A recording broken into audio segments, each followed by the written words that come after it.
हाँ एकदम सुंदर आ रहा है। क्या एकदम सुंदर आ रहा है जी? अच्छा, तनु बहुत अच्छा लेकिन बोलती है।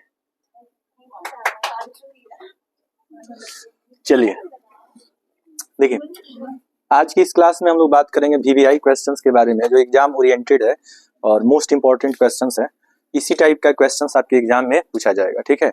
साथ ही साथ आपको जो सिलेबस में पढ़ना है, तो चैप्टर बेस्ट कुछ हम इंपॉर्टेंट क्वेश्चंस यहाँ पे डिस्कस करने वाले हैं। सबसे पहले देखिए, यहाँ पे जो फर्स्ट क्वेश्चन पूछा हुआ है, देखिए यहाँ पे कह रहा है ना कि यू आर नॉट रॉन्ग।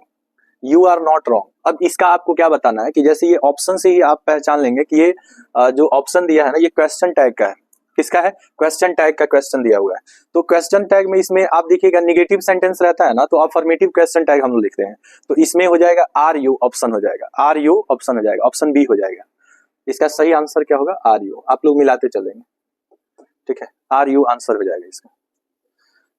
अब यहाँ पे एक चीज समझेंगे कि जैसे यहाँ पे दिया हुआ है कि Lata was a very good singer. Second question देखेंगे, Lata was a very good singer, ठीक है। तो यहाँ पे देखिए सेंटेंस अफर्मेटिव है, तो इसका क्वेश्चन टैग नेगेटिव बनेगा। क्वेश्चन टैग क्या बनेगा? नेगेटिव बनेगा। तो यहाँ पे एक देखिए नेगेटिव क्वेश्चन टैग बनेगा। इसमें ऑप्शन गलत दिया हुआ है, यहाँ पे एक ऑप्शन लिख लेंगे, जैसे यहाँ पे वाज नॉट सी होगा। सही आंसर हो जाएगा वाज नॉट सी, ठीक है। क्योंकि यहाँ पे देखिएगा ऑप्शन यहाँ चेंज कर लीजिएगा। यहाँ पे वाज नॉट सी क्यों होगा? क्योंकि पहले तो वाज है, अफर्मेटिव सेंटेंस है, तो इसका क्वेश्चन टैग क्या बनेगा? नेगेटिव बनेगा। और यहाँ पे लता है, तो लता का प्रोनाउन ही नहीं होता है, लता का प्रोनाउन क्या होता है? सी। तो इसका आंसर डी हो जाएगा। यहाँ पे ऑप्शन चेंज कर लेंगे, जो भी ऑप्शन दिया हुआ है। नेक्स्ट क्वेश्चन कह रहा है ना कि ए बार्किंग डॉग सेल्डम बाइट्स, ठीक है। अब यहाँ पे आप देखेंगे कि जो बाइट्स है ना, ये वर्ब का फिफ्थ फॉर्म होता है। वर्ब का कौन सा फॉर्म होता है? फिफ्थ फॉर्म होता है। तो यहाँ पे सही ऑप्शन हो जाएगा डजंट। ये सेल्डम नेगेटिव वर्ड होता है, तो डज ही होगा, ठीक है। तो जो भी डज ही ऑप्शन में होगा वही ऑप्शन सही हो जाएगा।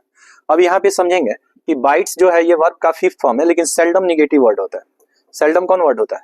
नेगेटिव वर्ड होता है। तो नेगेटिव वर्ड रहेगा ना, तो इसका क्वेश्चन टैग क्या बनेगा? अफर्मेटिव बनेगा। तो ये क्वेश्चन टैग से सेंटेंस दिया हुआ था। किससे दिया हुआ था? क्वेश्चन टैग से।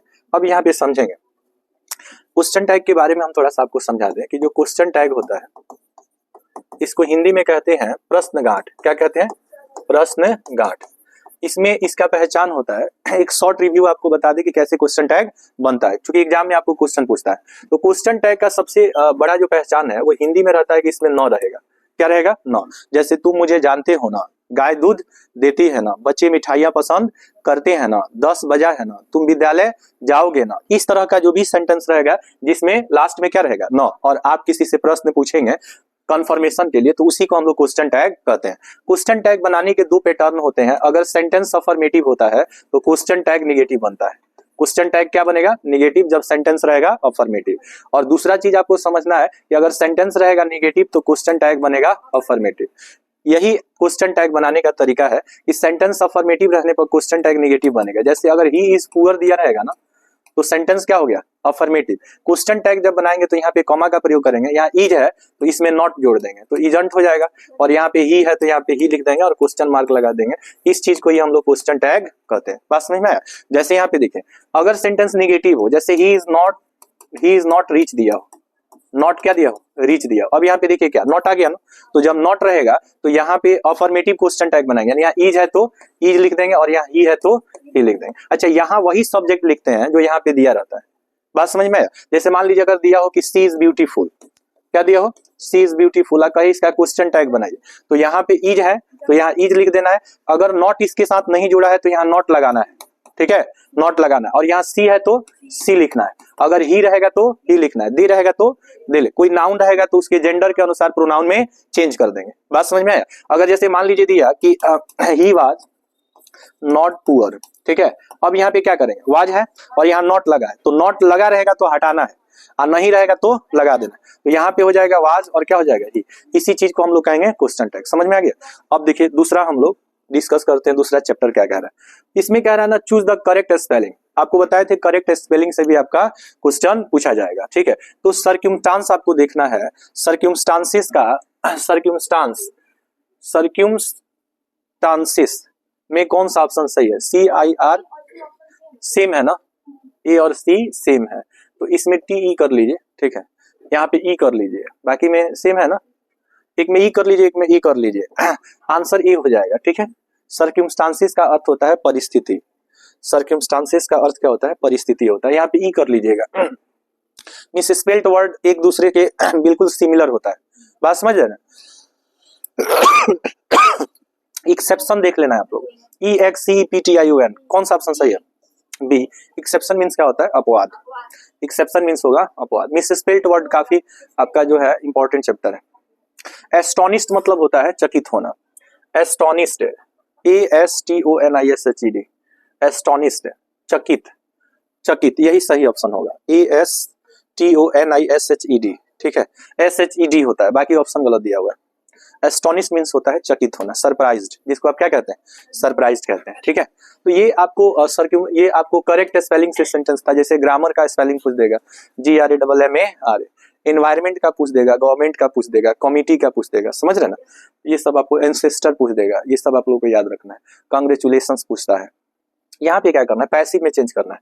पैसिव में कैसे चेंज करेंगे? तो यहाँ पे सबसे लास्ट में जो लिखा हुआ है, पोएम इज, ING रहेगा तो क्या लगाना है? बीइंग, राइट का V3, रिटेन बाई, और यहाँ ही का ऑब्जेक्ट क्या हो जाएगा? ही। कैसे चेंज हुआ?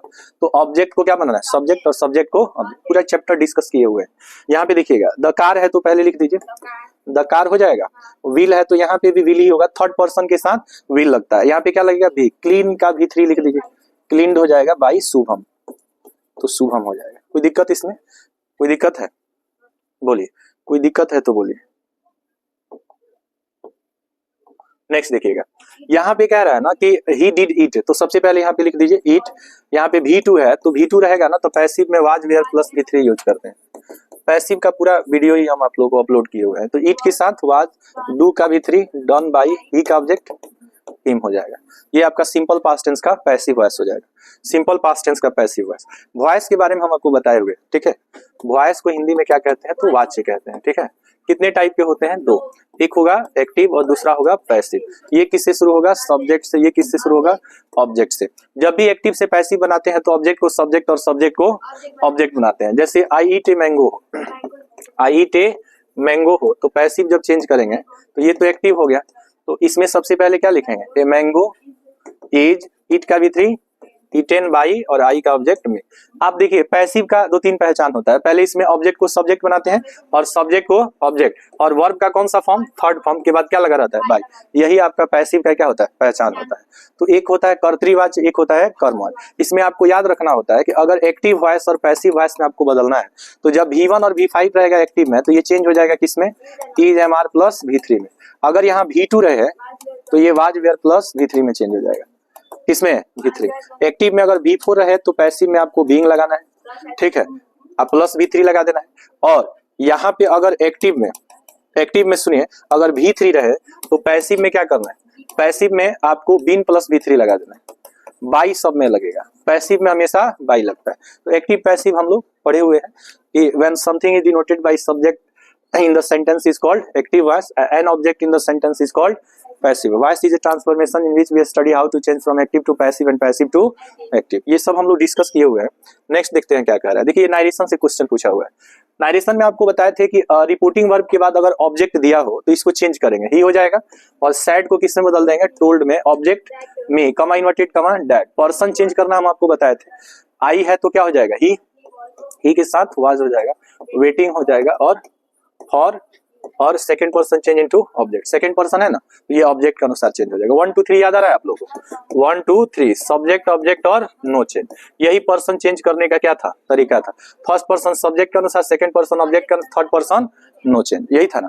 अब यहाँ पे देखिएगा गॉड ब्लेस यू दिया है ना, तो ये आपका ऑप्टेटिव सेंटेंस है, तो माई मदर हो जाएगा, अब ब्लेस्ड हो जाएगा, यहाँ पे ब्लेस्ड मी हो जाएगा, ठीक है। अब यहाँ पे सारे चैप्टर को तो डिस्कस हम लोग नहीं कर सकते, ऑलरेडी सबका वीडियोज अपलोड है, आप चाहे तो वहां से हेल्प ले सकते हैं। कमा इन्वर्टेड कमा के लिए दैट। यहाँ पे गॉड है तो God third person no change होता है, मी को किसमें बदल देंगे? माइट में, और ब्लेस हो जाएगा और यहाँ पे second person change into object, तो यहाँ पे मी हो जाएगा। यही हो जाएगा इसका इनडायरेक्ट स्पीच। यहाँ पे देखिए सी हो जाएगा। सेड टू, यहाँ पे जब क्वेश्चन मार्क लगा रहेगा ना, इंट्रोगेटिव सेंटेंस होगा तो इसको आस्क में बदल देना है, तो आस्क्ड हो जाएगा, यहाँ पे मी हो जाएगा। व्हाट है तो व्हाट हो जाएगा। यहाँ पे जो रहेगा ना WH वर्ड उसको सेम लिख देंगे, वाई होगा तो वाई, वैन होगा तो वैन। यहाँ पे देखिए, यहाँ पे second person change into object, तो मी है तो माई हो जाएगा। यहाँ पे नेम थर्ड पर्सन है, चेंज नहीं होगा। इज है तो ये पास्ट टेंस में चेंज हो जाएगा, वाज हो जाएगा। कभी भी आप याद रखिएगा, इनडायरेक्ट स्पीच में क्वेश्चन मार्क का प्रयोग नहीं होता है। जब भी इनडायरेक्ट में लगेगा तो फुल स्टॉप लगेगा, ठीक है। नेक्स्ट कह रहा है कि ही है तो ही। क्लोज द डोर जो है इंपरेटिव सेंटेंस है, इसमें हम लोग ऑर्डर देते हैं, ठीक है। तो यहाँ सेड टू को हम लोग बदल देंगे किसमें, ऑर्डर्ड में। ऑर्डर्ड टू हट जाएगा तो क्या हो जाएगा, हिज सर्वेंट हो जाएगा। यहाँ पे कमा इन्वर्टेड कमा के लिए टू लगाते हैं, और यहाँ पे क्लोज द डोर है तो क्लोज द डोर लिख देंगे, फुल स्टॉप हो जाएगा। यही आपका क्या हो जाएगा, कौन सा स्पीच हो जाएगा, इनडायरेक्ट स्पीच हो जाएगा। कौन सा स्पीच हो जाएगा, इनडायरेक्ट। इनडायरेक्ट के बारे में थोड़ा सा हम लोग डिस्कस कर ले। इनडायरेक्ट स्पीच आपका जो है ना, स्पीच चैप्टर जो होता है ना, इसी को हम लोग नारेशन भी कहते हैं। क्या कहते हैं बाबू, नारेशन। आपको बताए थे ना कि ये दो तरह का होता है, एक तो डायरेक्ट स्पीच होता है जो इन्वर्टेड कमा के अंदर होता है, और एक इनडायरेक्ट स्पीच होता है जो बाहर होता है। कहाँ होता है, बाहर। ये किसी न किसी कंजंक्शन से जुड़ा होता है। टोटल चैप्टर हम लोग पढ़े हुए हैं। कंजंक्शन में आपका डैट आ सकता है, इफ आ सकता है ना, वेदर आ सकता है, टू आ सकता है, नॉट टू आ सकता है, ये सब बड़े थे हम लोग। नॉट टू आ सकता है, ये सब कंजंक्शन कहलाता है। कंजंक्शन से जुड़ा होगा तो उस स्पीच को क्या कहेंगे, इनडायरेक्ट। डायरेक्ट को इनडायरेक्ट में बदलने के आपको बताए थे कि 3 नियम होता है। पहला में हम लोग पढ़ते हैं चेंज ऑफ पर्सन। क्या पढ़ते हैं, चेंज ऑफ पर्सन पढ़ते हैं। और दूसरा में पढ़ते हैं चेंज ऑफ टेंस। क्या पढ़ते हैं बाबू, चेंज ऑफ टेंस। और तीसरा में हम लोग पढ़ते हैं change of other parts of speech. क्या पढ़ते हैं, change of other parts of speech. याद आ रहा है आप लोगों को। पर्सन में 1 2 3 फर्स्ट पर्सन सब्जेक्ट के अनुसार, सेकंड पर्सन ऑब्जेक्ट के अनुसार, थर्ड पर्सन होते हैं। चेंज ऑफ टेंस में आपको बताए थे, पास्ट टेंस में रहेगा तो टेंस चेंज होगा, आप प्रेजेंट और फ्यूचर में होगा तो टेंस चेंज नहीं होगा। अदर पार्ट्स ऑफ स्पीच का भी वही कंडीशन है। पास्ट में रहेगा तो दिस दैट में, दिस दोज में, टुडे दैट डे में, यस्टरडे द प्रीवियस डे में, टुमारो द नेक्स्ट डे में, ये सब चेंज हो जाता है। तो ये नारेशन चैप्टर था, जिसको हिंदी में क्या कहेंगे, कथन कहेंगे। तो ये चैप्टर हम लोग डिस्कस कर चुके हैं। अब यहाँ पे अगला चैप्टर देखिए, ये सब्जेक्ट वर्ब एग्रीमेंट का है आपका सब्जेक्ट। ब्रेड एंड बटर, जब दो चीजों को मिला देंगे और मिलाने के बाद पुनः उसको अलग नहीं करेंगे तो वो सिंगुलर होता है। जैसे राइस एंड करी आपका सिंगुलर है, ब्रेड एंड बटर सिंगुलर है। जब दो नंबर एंड से जुड़ता है तो सिंगुलर होता है। 2 and 2 इज 4 होता है, आर 4 नहीं होता। तो ब्रेड एंड बटर के साथ आपको यहाँ इज लगाएंगे। क्या लगाएंगे, इज। आंसर बी हो जाएगा। ये सब्जेक्ट वर्ब एग्रीमेंट का आपका ये है। अच्छा, टुमारो का प्रयोग फ्यूचर टेंस में किया जाता है तो यहाँ विल बी हो जाएगा, बाकी सब गलत हो जाएगा। It will be hot tomorrow, it will be hot tomorrow, कल गर्मी रहेगी, ठीक है। नेक्स्ट है I dot dot home before she arrived. यहाँ पे अराइव्ड वर्ब का कौन सा फॉर्म है, सेकंड फॉर्म है। आपको बताए थे एक स्ट्रक्चर, हैड प्लस V3 अगर पहले रहेगा तो V2 बाद में रहेगा। अब V2 का प्रयोग किसके साथ किया जाता है, बिफोर के साथ। यहाँ पे आप देखिएगा बिफोर दिया हुआ है ना, तो अगर V2 बाद में रहेगा तो इससे पहले आपको क्या यूज करना है, हैड प्लस V3। कौन सा ऑप्शन सही हो जाएगा, सी हो जाएगा। ये आपको जैसे बताए थे ना, डॉक्टर के आने के पहले रोगी मर चुका था, पुलिस के आने के पहले चोर भाग चुके थे। I had left home before she arrived, उसके आने के पहले मैं घर से जा चुका था, ठीक है। तो यहाँ हैड लेफ्ट होगा, ठीक है।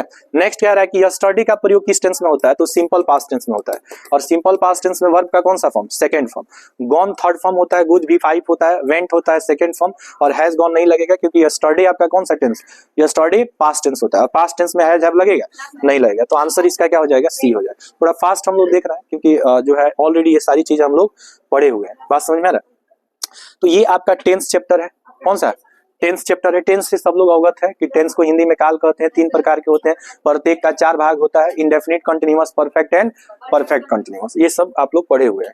नेक्स्ट कह रहा है ट्रांसलेशन के बारे में। शेर जंगल का राजा होता है, तो शेर को हम लोग लायन बोलते हैं ना, तो the lion is the king of the forest, king of the forest हो जाएगा। The lion is the king of the forest, the lion is the king of the forest. शेर जंगल का क्या होता है, राजा होता है। दूसरा कह रहा है कि गाय एक पालतू जानवर है, तो यहाँ पे लिखेंगे the cow is a domestic, या पेट भी लिख सकते हैं, डोमेस्टिक एनिमल लिख दीजिए, या पेट एनिमल्स भी लिख सकते हैं। पेट और डोमेस्टिक दोनों का पालतू।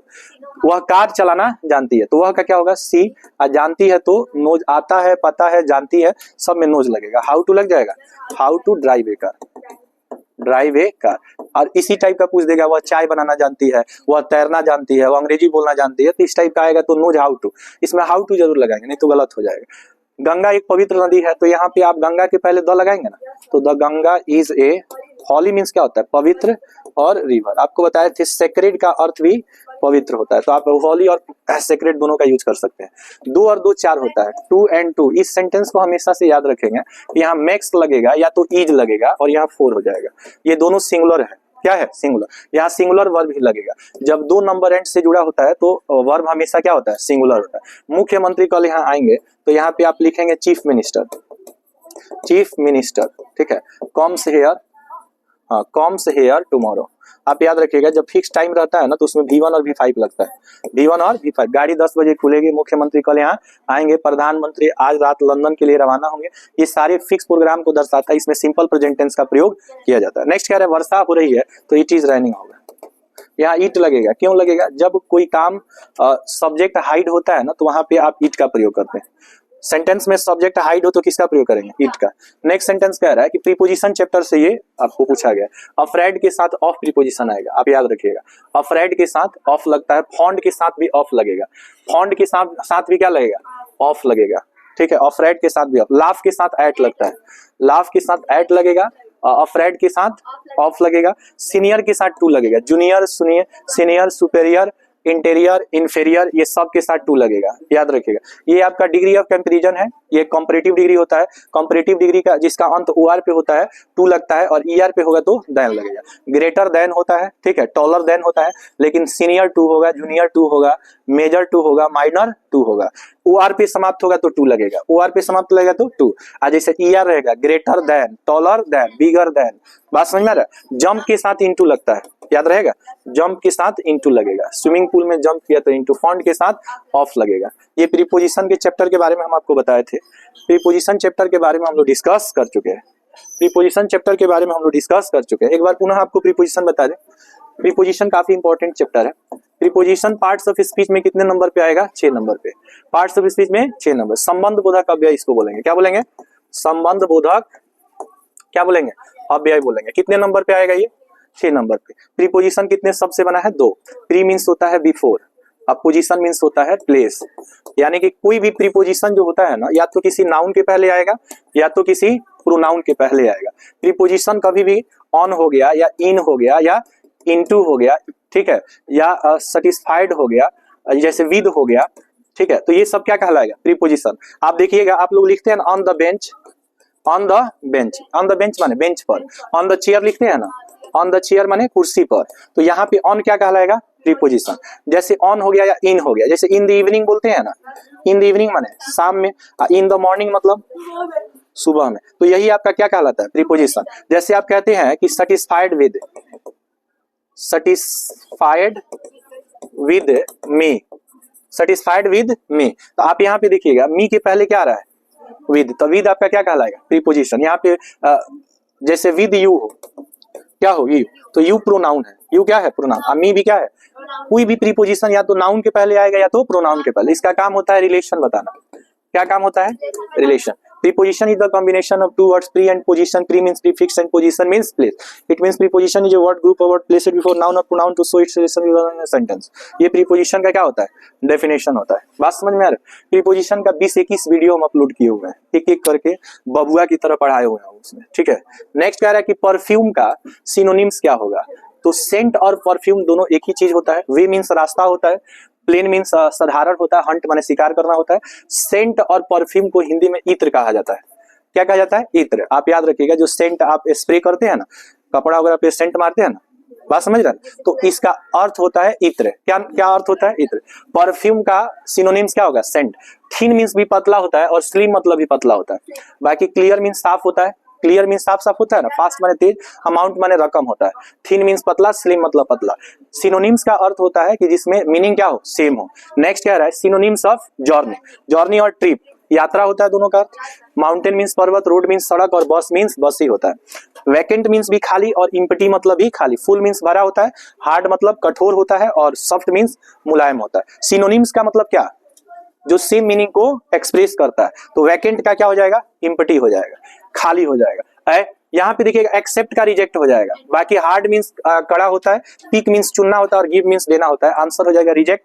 तो इसका एंटोनिम्स बताना है। एक्सेप्ट मतलब स्वीकार करना और रिजेक्ट मतलब इनकार करना। यहाँ पे कह रहा है कि एंजॉय, एंजॉय मीन्स मस्ती करना और हेट मीन्स घृणा करना। बाकी हाफ मीन्स आधा होता है और फेवरेट मीन्स पसंदीदा होता है और लाइक मीन्स पसंद करना होता है।